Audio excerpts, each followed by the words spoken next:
पुरंदर तालुक्यात प्रस्तावित आंतरराष्ट्रीय विमानतळ प्रकल्पावरून प्रशासन आणि स्थानिक शेतकरी आमने-सामने आलेत। भूसंपादन प्रक्रियेला वेग आला असताना शेतकऱ्यांनी तीव्र विरोधाची भूमिका घेतली आहे। वनपुरी, उदाचीवाडी, कुंभारवळण, एकतपूर, पारगाव, मुंजवडी आणि खानवडी या 7 गावांतील सुमारे 3000 एकर जमीन विमानतळासाठी संपादित करण्यात येणार आहे। जिल्हाधिकाऱ्यांनी जमिनीचे दर जाहीर केल्यानंतर पहिल्याच दिवशी 450 एकर जमिनीचे संपादन झाल्याची माहिती समोर आली आहे।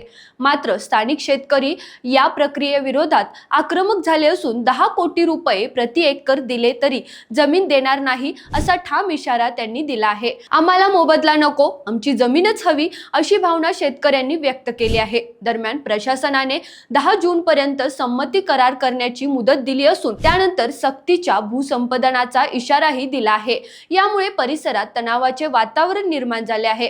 आता प्रशासन आणि शेतकरी यांच्यातील हा संघर्ष पुढे कोणते वळण घेतो याकडे संपूर्ण राज्याचे लक्ष लागले आहे।